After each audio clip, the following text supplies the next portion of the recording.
How is everybody? I'm seeing some new faces today. I like that. That's awesome. Everybody good? Let's go get those cameras on. You are gorgeous people. We all want to see you. Don't be shy. Come on. No one likes staring at just names, black squares. Want to see faces. Let's go. So it's a little Marchy out there today, isn't it? Really Marchy. I like the 70-degree March we were having. Little rain. It's going to pass. It's going to be nice tomorrow. Enjoy tomorrow. Enjoy tomorrow. I'll just say that. By Sunday into Monday, it's going to dip down, depending on where you are, into the upper teens. Yeah. So we'll get past that and it'll be nice again next week. So there's your weather forecast. So moving on. So Westport Mortgage, for the Mortgage Minute, can they do it? Yes, Paul can. Paul, what's up? Hey, Steve, I like that Savage Garden too. Very good choice this morning.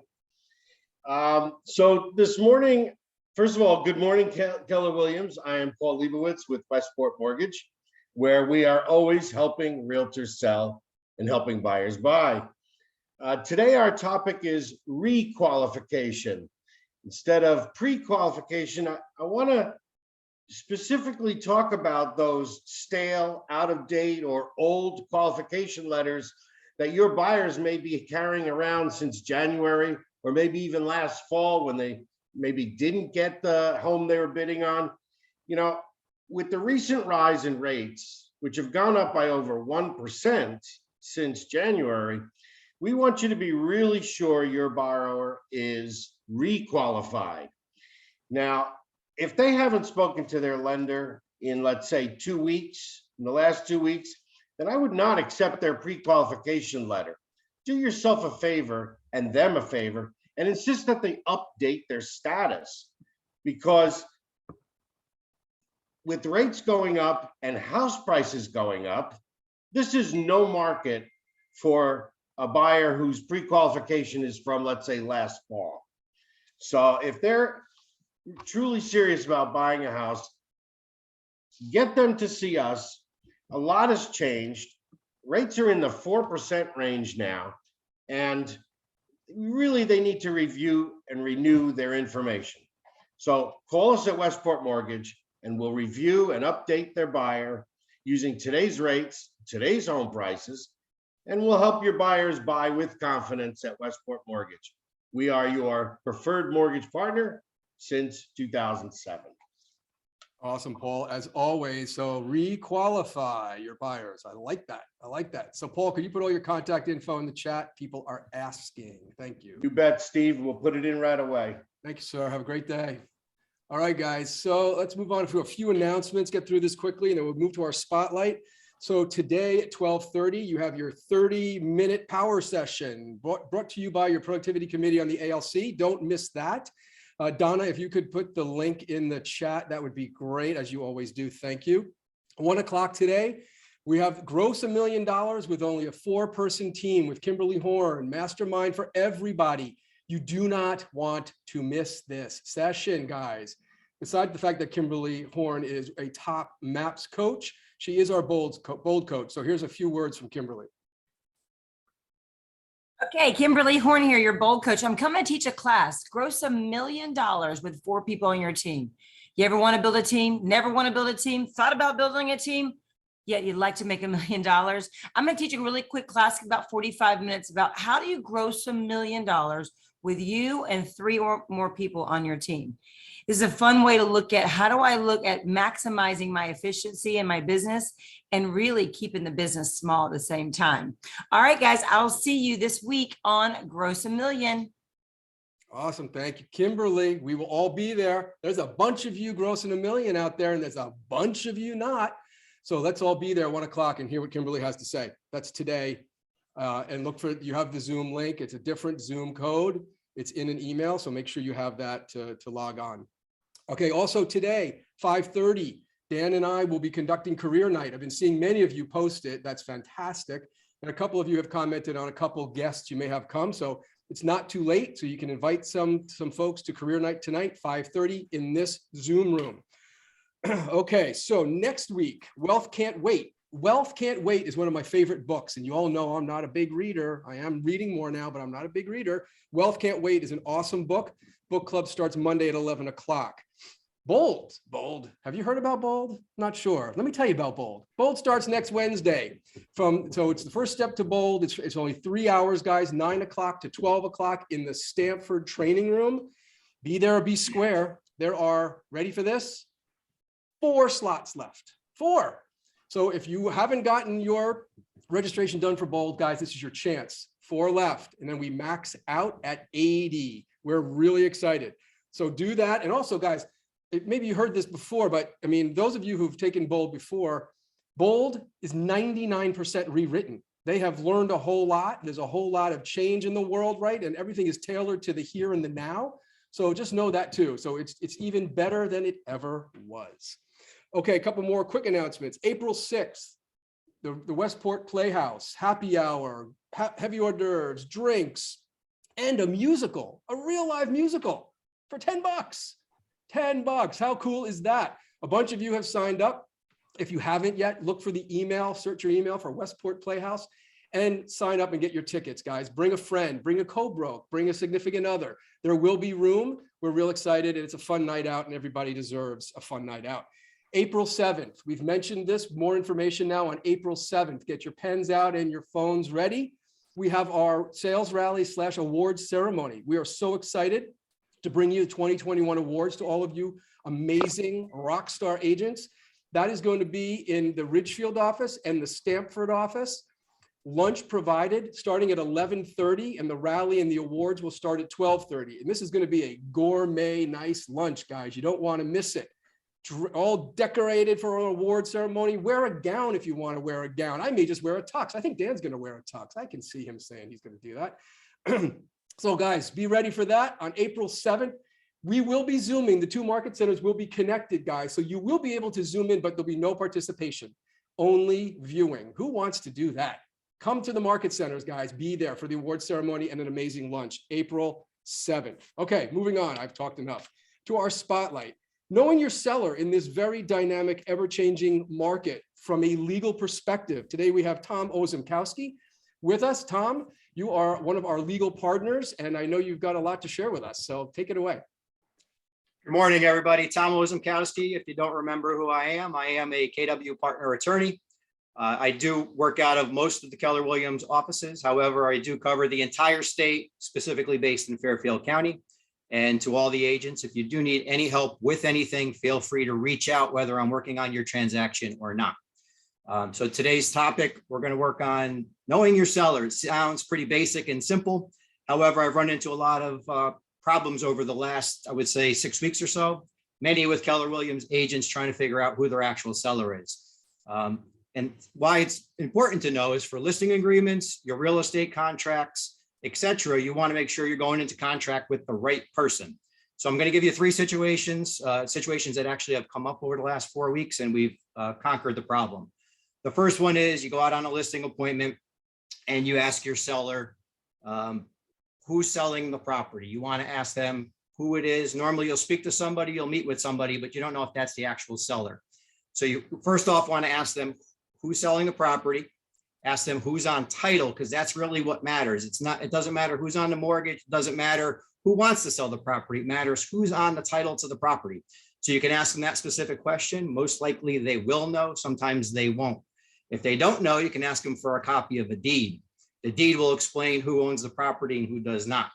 And then your third choice to find out who actually is the seller is to go online. Most of your town halls throughout the entire state, you can jump online. You might not be able to pull up the specific deed, but you can see who owns the property. So you should probably do that even before you sit down to meet with anybody to sign either a listing agreement or a real estate contract. So that'll kind of help you decipher that. So the first situation that's come up is you're going out in a listing agreement, you're sitting down with a wife who is now widowed, her husband has passed.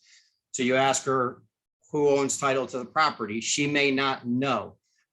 So you want to ask her, was it your husband who passed on title? She'll say yes or no. If she doesn't know, then you ask for a copy of the deed. And then again, you go online.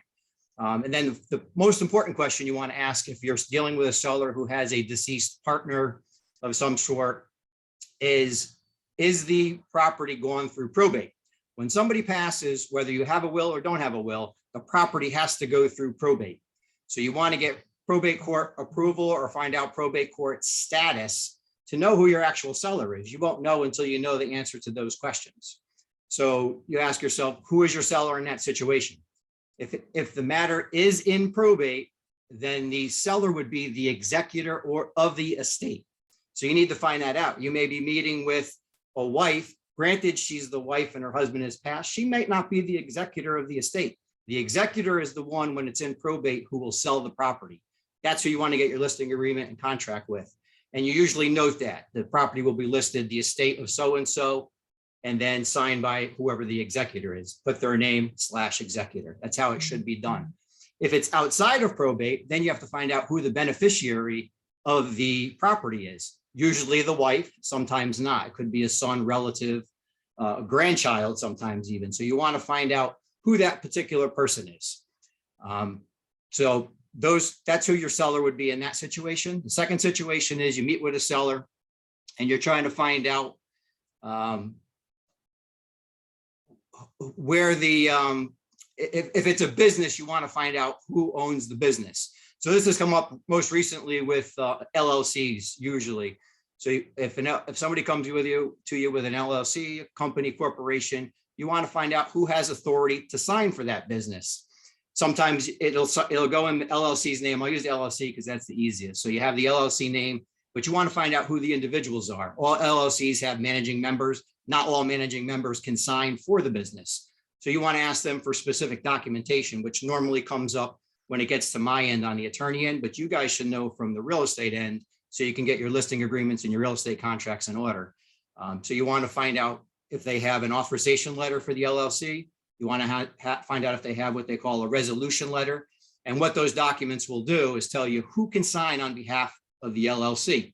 And that works the same with corporations or other entities too. But you really want to find out who your seller is. And then in the third situation, this one's come up most recently over the last week. I had a Keller Williams agent who was going out to meet a client, and they were meeting the son of parents who had passed away. So the agent met with them, come to find out that the son said, well, I'm the executor of the estate. So they came to me with the question before it got into a problem, but they wanted to find out how to go about signing a listing agreement with this son. So I had said to them, find out from the son, is it in probate? Because even though he may be listed as the executor on the will, or he may have filed in probate, he may not have been deemed the executor yet. The probate court has to stamp and approve all executors. So until you get to that status, you're not really the executor. So this Keller Williams agent had come to me and said, well, who signs? And I said, well, right now there's nobody. Believe it or not, there's nobody that owns the estate. There's actually no seller to sign with. So he's waiting for this particular individual to get into probate court, get probate court approval, and then he can sign as the executor of the estate to sell the property. So we're kind of in that transaction right now. So in that situation, it's a little tricky because if it's not in probate yet, or even if it is in probate, but the probate court has not approved the seller, you actually have no seller to sign a listing agreement with or a contract with. If it is in probate, then again, the listing agreement and the contract should be listed in the name of the estate with the executor as the signor for the listing agreement and the contract. And then the last one, of course, if the executor is approved through the probate court, the executor can sign what they call an executor's deed and sign a listing agreement, sign a contract, and actually sell the property. So it's pretty important to know who your seller is. It sounds pretty basic and simple, but when you're sitting down to sign a listing agreement or to sign a contract, you want to make sure you're signing with the right person. So the brokerage gets paid, you get paid, and everybody gets paid. Otherwise, you go through a transaction and you're 6 weeks in, 4 weeks in, whatever the case may be, you might not have a valid contract to get paid. So you want to make sure at the very beginning, at the outset of putting all that together, you have the right individual. I do know agents in the past. I've been in the business for about 20 years, 25 years. I know in the past, agents did used to check town records. I don't know if they still do, but it's very simple to jump online and find out who actually owns the property. And then when you get to sit down for your listing agreement, you can kind of, if you hear something different from the individual you're meeting with, you can kind of maybe fish out some answers to the questions that I just posed. But you do want to know who your seller is. It's very critical. And if you have any questions or concerns, feel free to reach out to me and I'll be more than willing to help you. That's it for today. Tom, that was great. I chuckle a little bit when you say, oh, this is basic and standard, and we're all like taking notes and trying to pay attention to what you're saying.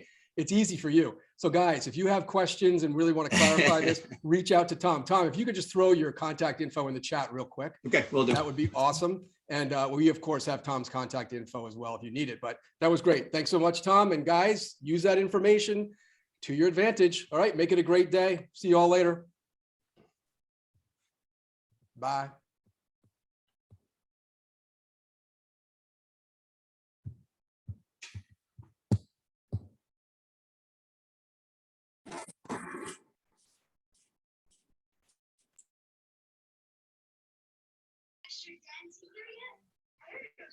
Hey, what's going on, everybody? Good morning. I love it when they give us a little extra time in here.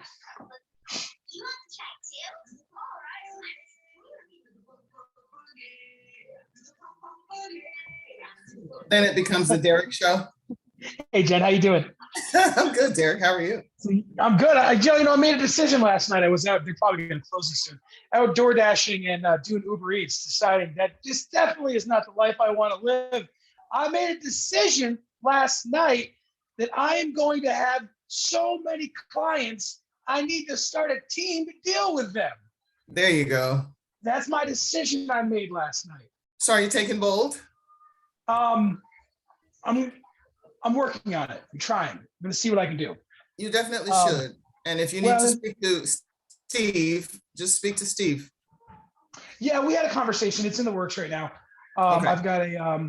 I've got an application out trying to see if I can get some assistance with that. You should definitely take that.